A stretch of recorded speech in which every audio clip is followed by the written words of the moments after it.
Hello Gwadar MS well viewers, నేను మీ పేకెరు మధు. ఈరోజు మనం దర్శించుకోబోయే దైవక్షేత్రం శ్రీ పెద్దింట్ల అమ్మవారు. మల్లప్ప దిబ్బలేసిన ఈ అమ్మవారు ఎంతోమంది భక్తుల పాలిట కొంగు బంగారమై కోరిన కోరికలు నెరవేర్చిన తల్లిగా తులతూగుతున్నారు. అలాంటి దైవక్షేత్రాన్ని ఈరోజు దర్శించి అలాగే ఆలయ ప్రధాన అర్చకులు వారి మాటల్లో ఈ క్షేత్రం గురించి తెలుసుకుందాము. ఎవరైనా కొత్తగా చూస్తుంటే మన ఛానల్ని సబ్స్క్రైబ్ చేసి ఒక లైక్ చేయండి.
ह्रीङ्कारासनगर्भितानलसिकां सौक्लीं कलां बिभ्रतीं सवर्णाम्बरधारिणीं वर्षिजां दौतां त्रिनेत्रोज्ज्वलां कुन्धे पुस्तकपाशमङ्कुशधरां तद्भूषितामुज्ज्वलां त्वां गौरीं त्रिपुरां परात्परकलां श्रीचक्रसञ्चारिणीं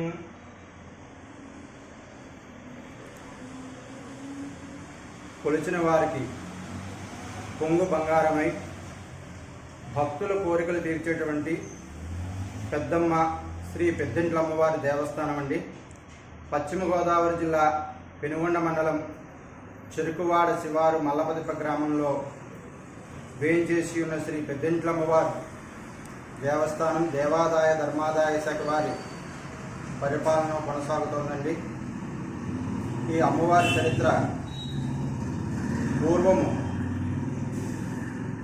భక్తులందరూ కూడా శ్రీ పెద్దింట్ల అమ్మవారిని దర్శించుకోవడానికి కొలుచుకోవడానికి కొల్లేరు సరస్సు వెళ్ళి అక్కడ మొక్కులు తీర్చుకుంటూ ఉండేవారండి. అంత సుదూర ప్రాంతం వెళ్ళలేని భక్తులు చాలా ఇబ్బంది పడుతూ ఉండేవారు.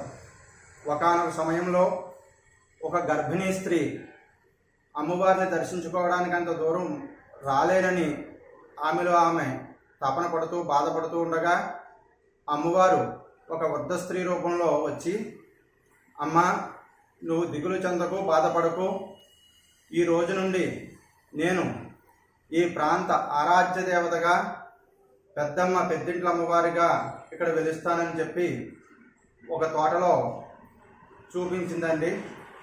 అక్కడ ఈ భక్తులందరూ వెళ్ళి అక్కడ చూడగా ఒక శిలారూపం, అమ్మవారి రూపం కనపడిందండి.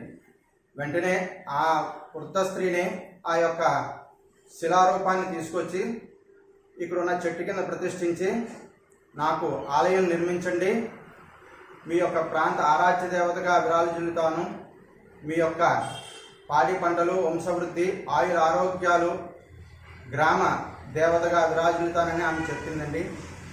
అప్పట్లో గ్రామ ప్రజలు, భక్తులు కూడా కలిసి చిన్న ఆలయాన్ని నిర్మించారండి. అప్పటి నుండి కూడా ఈ చుట్టుపక్కల గ్రామస్తులందరూ కూడా అమ్మవారిని దర్శించుకోవడము, వారి యొక్క మొక్కులు తీర్చుకోవడము, భక్తుల యొక్క కోరిక తీరంగానే అమ్మవారి ఆలయానికి విచ్చేసి ఆ మొక్కులు చెల్లించుకుంటూ ఉంటారండి. పుట్టిన పిల్లలకి అమ్మవారి యొక్క పేరు కలుపుకొని నామకరణం చేసుకుంటూ ఉంటారు. బారసాలలు, కేశఖండనలు అన్నీ చేసుకుంటూ ఉంటారండి. ఇక్కడ వర్తకులందరూ కూడా అమ్మవారిని దర్శించుకు వెళ్తే వారి యొక్క సమస్య ఏమీ లేకుండా అమ్మవారు కాపాడుతుందని అందరికీ కూడా ఒక నమ్మకం. అలాగే తదుపరి కాలక్రమంలో దేవాదాయ ధర్మాదాయ శాఖ వారు ఈ దేవాలయాన్ని ఆధీనంలోకి తీసుకున్నారండి. ప్రస్తుతం జిల్లా అధికారి అయినటువంటి అసిస్టెంట్ కమిషనర్ వారి ఆధీనంలో ఉందండి. దీనికి కార్యనిర్వహణాధికారిగా శ్రీ ముత్యాల వీర వెంకట సత్యనారాయణ గారు ఈవోగా చేస్తున్నారండి. తదుపరి ఆలయం దినదినాభివృద్ధి జరుగుతూ అమ్మవారు యొక్క పేరు చుట్టుపక్కల గ్రామాలే కాకుండా ఇతర రాష్ట్రాలు కూడా అమ్మ చరిత్ర ఎంతో కూడా పేరుగాంచిందండి.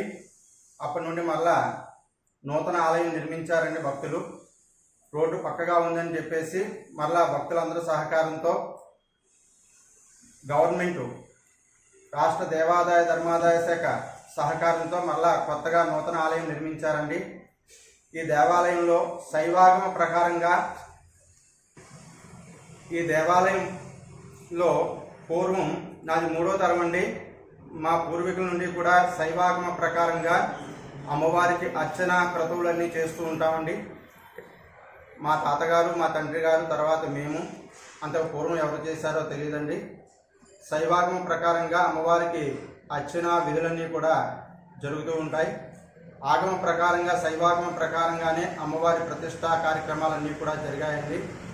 ఈ అమ్మవారికి భక్తులు ఏమి మొక్కుకుంటే ఆ మొక్కు తప్పనిసరిగా వారి కోరిక తీరుతుందని భక్తుల యొక్క నమ్మకం అండి. ఈ అమ్మవారు అప్పటి నుండి కూడా ఈ ప్రాంత ఆరాధ్య దేవతగా విరాజిల్లుతూ ఉన్నారు.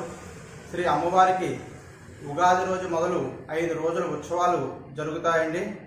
ఆ రోజు నుండి 5 రోజులు కూడా అత్యంత వైభవంగా భక్తుల సహకారంతో, అలాగే దేవాదాయ ధర్మాదాయ శాఖ వారి సహకారంతో, అందరి ఆదరణతో ఎంతో వైభవంగా పూజలు, ఉత్సవాలు చేస్తామండి. ఆ సమయంలో దూర ప్రాంతాల నుండి భక్తులందరూ కూడా వచ్చి అమ్మవారిని దర్శించుకుని అమ్మవారికి వారు మొక్కుకున్న మొక్కులు, ముడుపుడు అన్నీ కూడా అమ్మవారికి చెల్లించుకుంటూ ఉంటారండి. అలాగే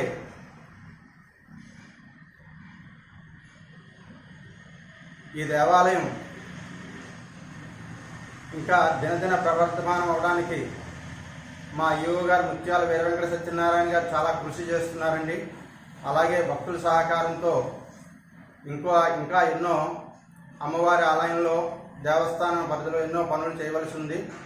ఇక్కడికి సుదూర ప్రాంతాల నుండి వచ్చి అమ్మవారికి మొక్కుకుని ఇక్కడే భోజనాలు అవి కూడా చేసి వెళుతూ ఉంటారండి. అలాగే అమ్మవారి ఆలయంలో కుంకుమ పూజలు, వాహన పూజలు ప్రత్యేకంగా జరుగుతూ ఉంటాయి. అందరికీ కూడా, వచ్చిన భక్తులందరికీ కూడా ఎటువంటి ఇబ్బందులు లేకుండా వసతి రూములు ఉన్నాయండి. ఆ రోజు ఉదయాన్నే వచ్చి ఆ విశ్రాంతి గదుల్లో వారు భోజనాలు తయారు చేసుకుని అమ్మవారిని దర్శించుకుని మొక్కులు చెల్లించుకుని వెళ్తూ ఉంటారండి.